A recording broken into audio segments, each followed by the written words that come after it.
Representatives Jewell Jones is, wait, let me do that one more time. Representative Jewell Jones was recently arrested for a DUI, facing a number of criminal charges.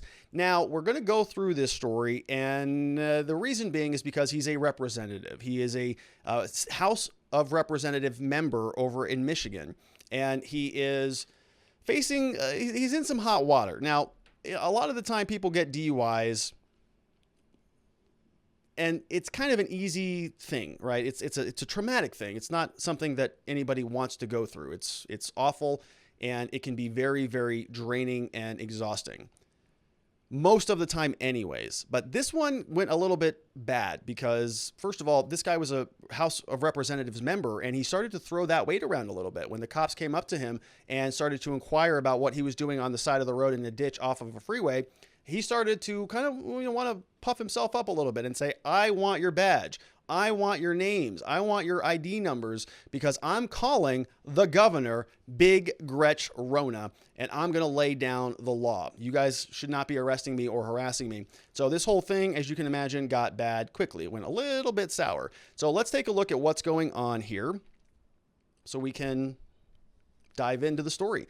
During arrest, lawmaker threatened to call Whitmer, told troopers he ran their budget, the police report says. While he struggled with troopers after a crash earlier this month in which he was accused of driving drunk, state representative told Michigan State Police troopers he'd call the governor, said he had oversight of their budget, according to a police report. He said, I don't give an F, bro. When I call Gretchen, I'll need y'all's ID badge, numbers, and everything, said State Rep Jewell Jones, according to the report, which the Detroit News obtained on Wednesday. He also said, it's not going to be good for you. I run y'all budget, bro, according to the trooper on the scene. Bearing a license plate with the word elected written across it, Jones' black Chevy Tahoe drifted erratically in and out of lanes and rumble strips along Interstate 96 on April 6 before he pulled off onto the shoulder and rolled into the ditch, according to an MSP report from his arrest. Now, as I mentioned, right, people get DUIs all the time. Doesn't make them bad people. Doesn't mean that they did anything that should justify, the end of their life, the end of their existence, the termination of their relationship with their children, the severance of their rights, their jobs, their careers, whatever. I have a lot more empathy for people in those positions. I think that largely a lot of people are just hurting. They're in a lot of pain. That's why they're drinking to that degree. They've got some pain, some trauma that they're trying to drown out with alcohol, and punishing them is one component of a much bigger equation. I've said this many times here. It's not possible to punish the pain out of people. So when I see people like this who are, acting erratically, who, somebody who's an elected official who is, out doing these things, my first instinct is to have some empathy for them, to say, well, maybe we'll give this guy the benefit of the doubt. We all have our own issues, our own trials and tribulations. Sometimes one particular vice just gets the better of us, and approach this story with some of that humanity. But what really just irks the hell out of me is when people in positions of power, like this guy, an elected representative like this guy, gets involved with the police and immediately starts throwing around their weight. This happens a lot. A lot of our elected officials do this. A lot of our police officers do this. Prosecutors, judges, everybody does this. We call it the blue shield or the blue line. If you're inside the power structure, you get a little bit more protection than the next person, somebody outside of the power structure, which is why when they make it so transparently obvious that they're sort of, playing on their elected position, they deserve to get skewered a little bit. So we're going to continue to do that. Here is Jewell Jones. He's an American politician, very young. Okay, this guy is young, born in 1995, age 25 or 26. Here's a picture of him in 2017. He's an American politician from Michigan, served on the city council of Inkster, Michigan, was elected to represent the 11th district of the House as the youngest representative in state history.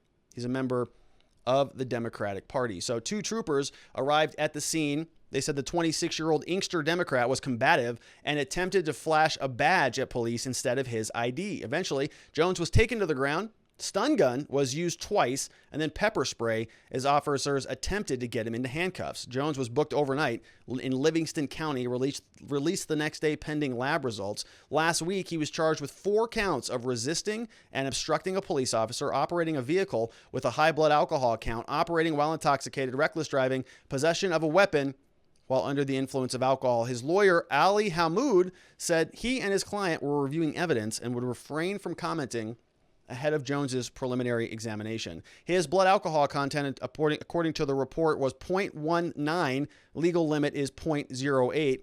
So that's pretty high according to DUI standards. So for those of you not in the know, DUIs typically will scale up. In Arizona, we have 4 different tiers of these. We have what's called impaired to the slightest degree, which means any level of impairment, any amount at all, it doesn't matter if it's over or under the legal limit. If you're impaired to the slightest degree, that's enough for a DUI.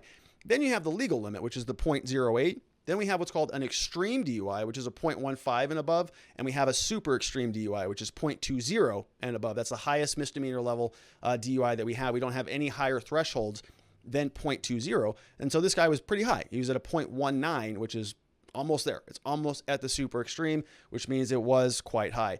EMS and troopers said Jones appeared intoxicated at the scene of the crash. EMS said he attempted to show them a badge, tried to interfere and push responders while they were treating his passenger. According to the report, Jones tried to show officers a badge, and when they asked him for an ID, he shook his arms, quote, as if he were about to do something, whatever that means. When he refused to provide an ID, troopers said they attempted to restrain him and brought him to the ground. He refused to comply with commands to put on handcuffs, and a stun gun was used twice. Then he was pepper sprayed in the eye. Third law enforcement officer from Fowlerville helped to get Jones' left arm into a cuff. Loaded Glock was found in the cup holder of Jones's vehicle. Later refused the blood alcohol test, but police obtained a search warrant, so that's kind of a bad move on his part. Jones is serving his 3rd term in the House, member of the National Guard, Army Reserves, auxiliary officer in Inkster. In the legislature, he's Democratic vice chairman of the House Military, Veterans, and Homeland Security Committee. So there'll be some questions about what the Congress does with him. Here is the body cam video. Nothing too gruesome here. I'm going to give you the standard generic content warning on this, but nothing really bad, right? Nobody shot, killed, just kind of standard aggressive arrests happening. I already asked for your driver's license and your ID. Take your hand off me. I'll give you my stuff. You're not going anywhere right now. You're going to take me with them, though, right? Listen to me. We're going to do this one step at a time. All right? Okay. Can I get my phone first? No. Right now, I want your ID and your driver's license. Okay? I can't do that. The only reason, I'm pissing up. Don't get up.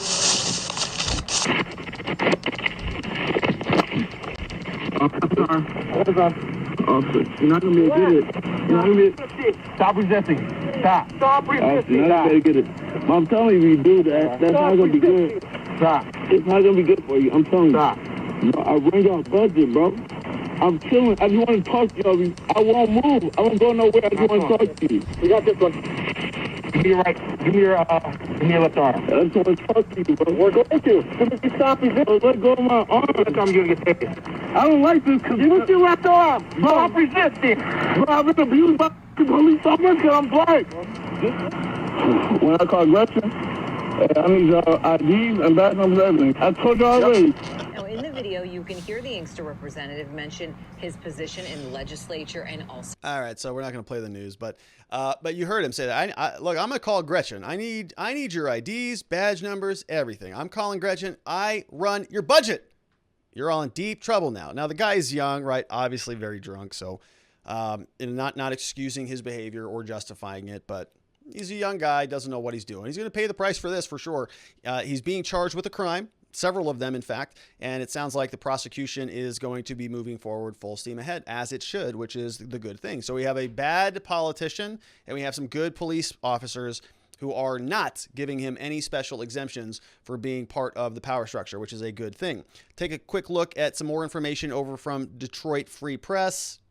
It says here, after Jones drove the vehicle into a ditch. His unidentified passenger required medical attention. Jones became confrontational with emergency medical technicians and police, producing badges, .40 caliber Glock handgun. This has the blood alcohol is a little bit lower at a 0.17. At his Friday arraignment, so this is from a couple weeks ago, at the 53rd District, Magistrate Jerry Sherwood released Jones, who has been free since the day after the incident, on a $15,000 personal bond, which is pretty high for a DUI case. But remember, he also has some resisting arrest charges, which is why that is higher. So anytime you're sort of seen to be resisting the system with resisting arrest, or if you're, assault on an officer or something like that, the judge is going to consider you to be more of a flight risk because there is some indication that you are already adversarial against the system. Or if you're already willing to push back against police or resist arrest, well, maybe you just have a problem with authority. And so maybe you're going to resist coming to court. So that's why his bond is a little bit higher than you might expect to see otherwise. Meaning he did not have to post any money. He's been on a personal bond, so he didn't have to post any money. Ordered him to abstain from alcohol, illegal drugs, recreational marijuana, submit to random drug and alcohol testing, surrender all weapons except those that he needs for the National Guard. His attorney said Jones is presumed innocent. Jones is an auxiliary police officer in Inkster and a deacon in his church. So this guy's a police officer in Inkster. Auxiliary police officer. Wow. Most serious felony charge, resisting and obstructing a police officer, carries a maximum penalty of 2 years in prison. I doubt he sees anything even remotely close to that. Probably sees very minimal jail time. Jones is separately charged with resisting and obstruction. His attorney says he's going to continue to faithfully serve his constituents after the hearing. He posted over on Instagram, Jones, who stood beside Hamoud at Hamoud's office for the video arraignment, is in his third and final term in the state house, has not been available for comment. He posted a message to his Instagram account last week in which he expressed confidence that God will protect him. This last week has literally been the craziest week I've ever had as a civilian, but because of his religious faith, even now, in the midst of so much confusion, I find peace. So, Gideon DeSandro, spokesman for the House Speaker Jason Wentworth, said no decision has been made about what discipline Jones might face in the legislature while the outcome of his case is pending. And of course, they are very disappointed.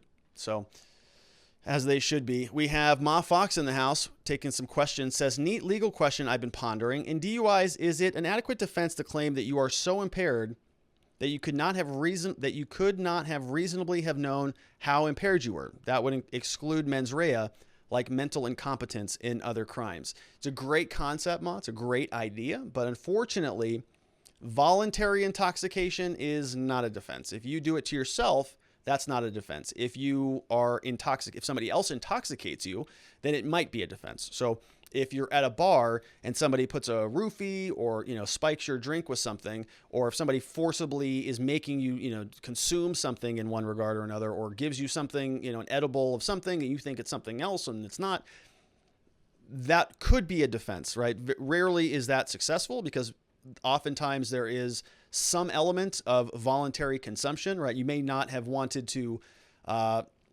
take the brownie that had some of the extra stuff in there, but you did want the brownie that had some of the benign stuff in there. And now they put a little bit more in there. And so, you wanted to ingest and consume something.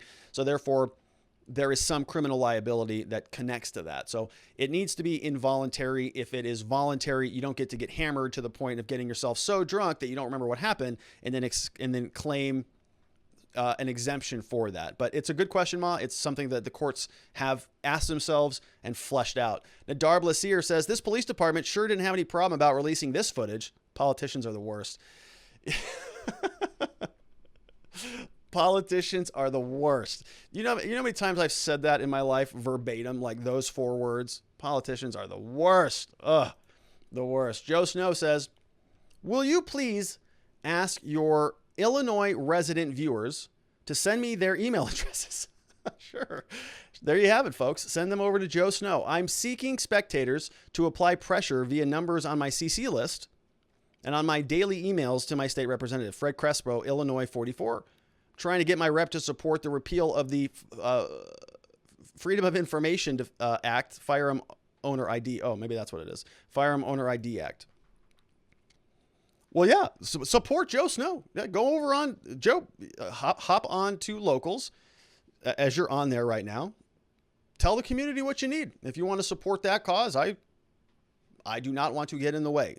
Go support Joe Snow. Sounds like something. I'm seeking to apply pressure on my CC list, trying to get my rep to support the repeal of the Firearm Owner ID Act. I do not support firearm owner IDs. So yeah, so go support Joe Snow. I endorse that.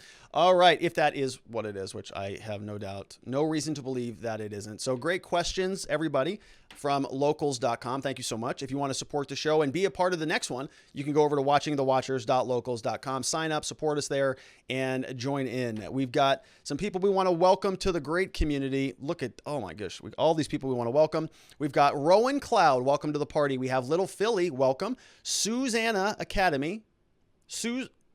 Sausan Academy, welcome to you. Tools for Me Too is now a part of the community. The Real Lit, Wyoming Strong. We have Will Ray 57, Quartzy. We have Cubic Zirconia in the house.